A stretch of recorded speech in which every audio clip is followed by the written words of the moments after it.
today we're going to dive into 3 foods to avoid for improved cortisol levels. My name is Dr. Arianne Missimer. I'm a functional medicine practitioner, doctor of physical therapy, registered dietitian, and owner of the Movement Paradigm Integrative Health Center. I'm also a medical educator for Rupa Health. So we know that stress is so common in today's fast-paced world. Diet's going to play a huge role in managing cortisol levels, and it's often one of the things that's neglected. And avoiding certain foods can actually help to regulate our stress responses, just as it's equally important to add in nutrients. Chronic stress can lead to sustained high cortisol levels, which is going to have a downstream effect on so many aspects of health, from gut health to immune dysregulation, to mitochondrial function, and so much more. So how food affects cortisol levels? We have what's called the HPA axis, so the hypothalamic pituitary adrenal axis, which is the main stress pathway in the body. This is going to control the cortisol release, and diet is going to directly influence this HPA axis activity. So high refined carbohydrate diets can actually cause hyperinsulinemia, which is thereby going to increase cortisol. Low-calorie diets, conversely, have been linked to also higher cortisol levels, and this is something I see in my practice on the regular, especially as it relates to, quite frankly, more women, but also a lot of men who are under-eating. The Mediterranean diet, which is going to be rich in fruits, vegetables, whole grains, healthy fats, can help reduce inflammation-induced cortisol elevation. So what are 3 foods that we want to avoid for improved cortisol levels? Number 1 is going to be sugary snacks and beverages. Stress is going to trigger an increased release of hunger hormones and increased cravings for sugar due to the quick energy boost that those provide. So higher sugar intake leads to prolonged cortisol elevation. And then added sugars are also going to contribute to more metabolic disturbances and ultimately weight gain. So some of the common culprits are going to be soda, candies, reaching for that little piece of candy in the afternoon, pastries, sweetened coffee drinks is very common, the lattes and all of the different things that are included in those. So very, very common, and it's also something that can influence greatly your overall stress response. Processed foods and fast foods. So ultra-processed foods are going to promote inflammation. That has been very consistent in the literature, and chronic inflammation can activate the HPA axis, leading to elevated cortisol. What are some of the common culprits here? Fried foods, packaged snacks, refined grains, foods with hydrogenated oils. So these are so common and sometimes are marketed as actually healthy products, but they are very highly ultra processed. And then we have caffeinated drinks. So doesn't mean that all caffeine is bad. So caffeine can block adenosine receptors, which can increase the stress response. It may elevate baseline cortisol levels throughout the day, and it can worsen anxiety and disrupt sleep. It can affect men and women differently. We also have genetic vulnerabilities. So sometimes people are able to metabolize caffeine better than others. So that's a very important factor. That's where some of our genetic testing can be extremely valuable. I personally am one of those people. And some common sources, of course, these caffeinated drinks would be coffee, energy drinks, and even things like pre-workout. There's lots of ways to navigate this. And one, for example, would be if you are a poor metabolizer of caffeine, is when you wake up in the morning, not necessarily grabbing right for the coffee within that first 30 minutes of waking.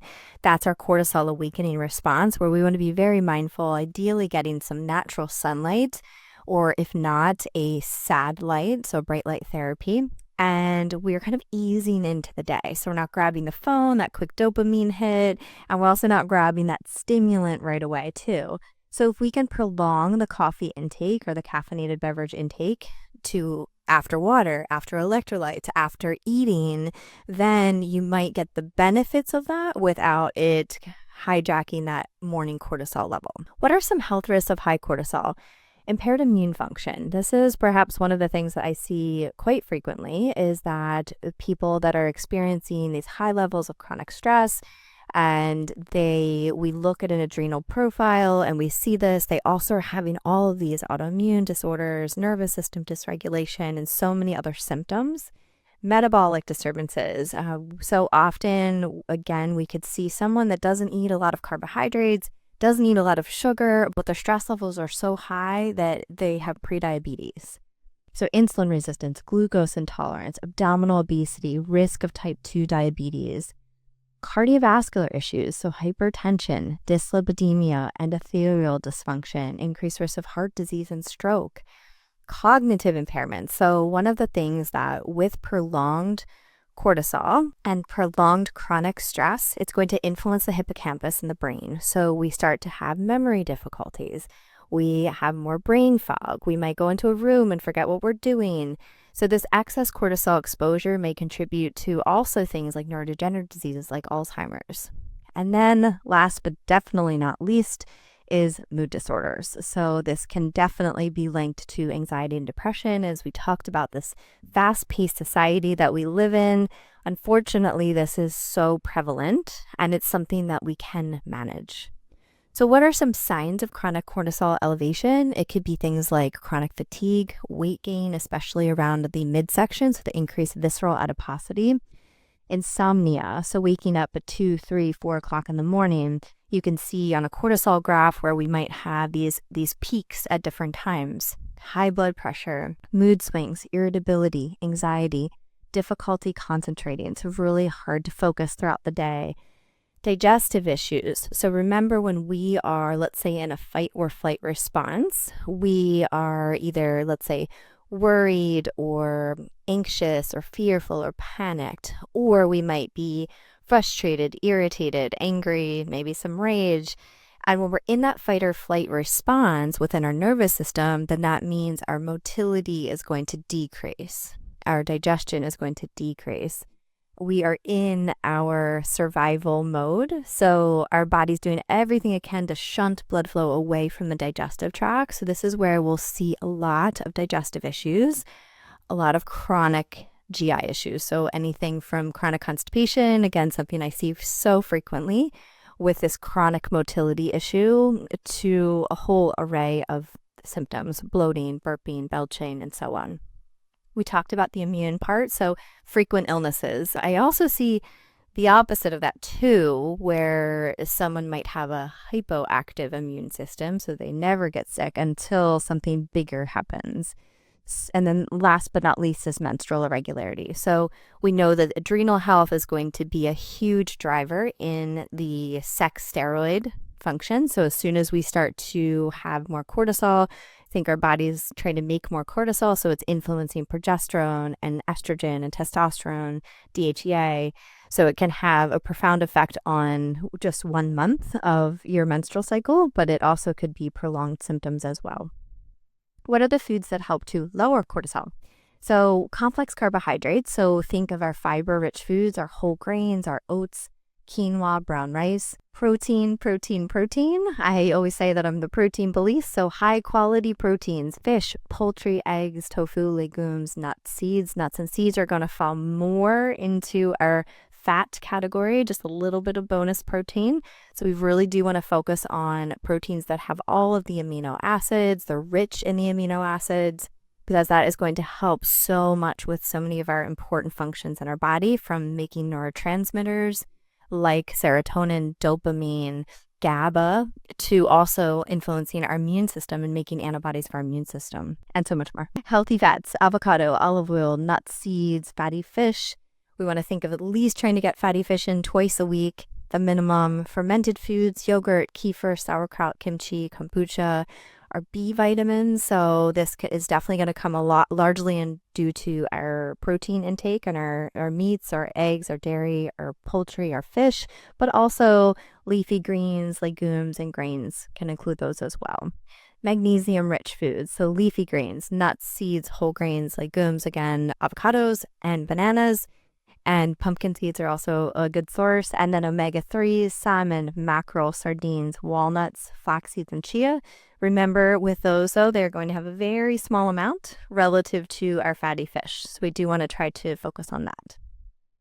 What are some lifestyle changes beyond your diet? Regular exercise. So this can help to regulate cortisol and improve resilience and stress. But we do want to think about the type of exercise that you're doing. So if you are experiencing truly chronic stress that you are really struggling with, then it is important to determine how much intensity your exercise is. So, for example, if you are really depleted, maybe you've been under a tremendous amount of stress for years, and cortisol might even be low because your adrenals have been working for so long, for so hard for so long. Then, if you are feeling very depleted and you're having chronic fatigue, depression type symptoms, and you just feel completely burnt out, then doing high intensity training might not be the thing for you right now. And that's where maybe deciding, okay, I'm going to choose to walk and really help with a low intensity exercise, help with mitochondrial health, nervous system regulation, and then being able to decide when is the right time to integrate higher level activity. Same thing with strength training. So strength training, you could go from one exercise to the next, or you could have adequate rest periods, which I recommend to be able to really get the benefit of the strength training, but not overtax your system. Adequate sleep. This is so important, and also based on age requirements, because so many kiddos and teenagers are not nearly getting enough sleep. They might be getting 7 hours when they need 10 hours. And adults definitely are not getting enough sleep. And we also want to think about the quality of sleep. So one of the things that I always look at is how is someone sleeping? So they might have all of the sleep hygiene in check. So they're doing the cold room and they are doing down regulation before bed. But if someone is not breathing well, if they have an airway disorder, so they're mouth breathing, they're snoring, they already know that they might have sleep apnea, or they don't. All of these things would warrant investigating sleep, because any type of sleep dysregulation is going to cause increased cortisol. So when we start to look at the why, it doesn't always have to be emotional triggers that are causing high cortisol. It could mean that there is a physiological cause that is driving the stress response. Practicing relaxation techniques. So this is really helpful, from specific vagus nerve exercises to mindfulness, meditation, deep breathing, yoga practices, tai chi, gentle mindful movement of any kind. All of these things are beautiful practices that are really necessary. So I suggest to many of my patients that if you feel like you're dealing with a lot of stress, you might need to do a lot of these things. And then that might change as your life changes, but it's important to recognize that sometimes you need to do a little bit more. You might need to do a little bit more frequent things throughout the day to help you regulate and bring you into that state of safety and curiosity and groundedness. Maintain a healthy work-life balance. This is super hard for so many people, but being able to set boundaries, being able to say no, being able to really respect your time, your value, your self-worth, your overall health and well-being, and fostering strong social connections. So this is very vital to really our overall well-being. As humans, we are meant to co-regulate. And so when you could begin to really focus on this aspect and focus on, maybe it's just the relationships that you already have that you're really close with, or sometimes for some people it might be trying to gain new wonderful relationships. But as humans, we are wired that way. So it's a very important aspect of our nervous system.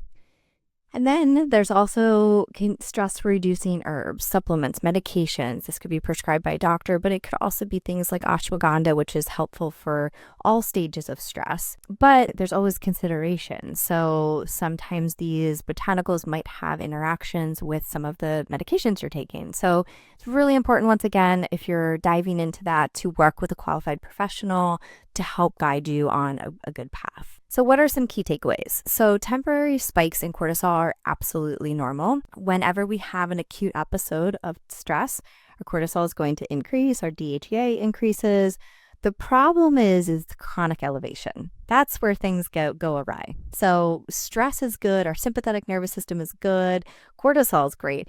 It's just that when we have this chronic elevation, that is when it can be harmful. Processed foods, sugar, caffeine are all things that can contribute to higher cortisol levels.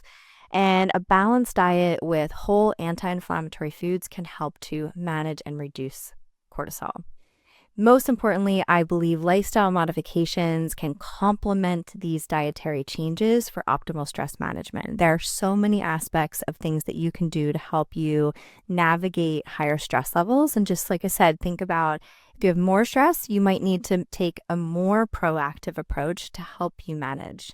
There's also lots of great testing that we can do. So we can do an adrenal stress profile to look specifically at what's happening. So salivary-based 4-point cortisol test to look to see what's going on.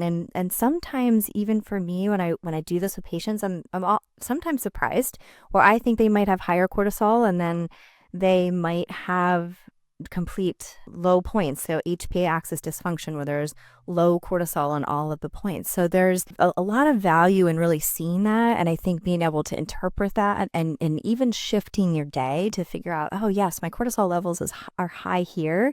These are the things that I can do, or you could suggest to your patients to help them navigate that as well. So if this video was helpful, please make sure to subscribe to our YouTube channel for more videos like this on root cause medicine. Thank you.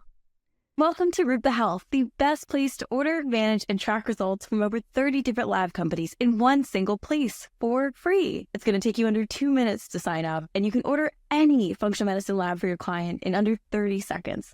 Let me show you how it's done.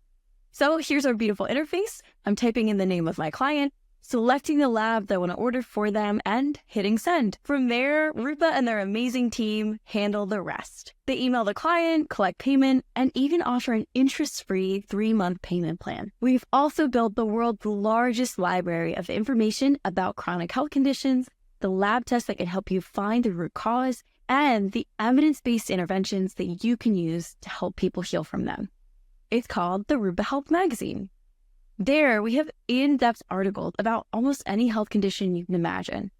And we give you step-by-step protocols that other clinicians have used to help their clients heal and that are verified by evidence-based sources. You should totally check it out, and it'll transform your practice. And we can't wait to see you. So make sure you sign up today at rupahealth.com.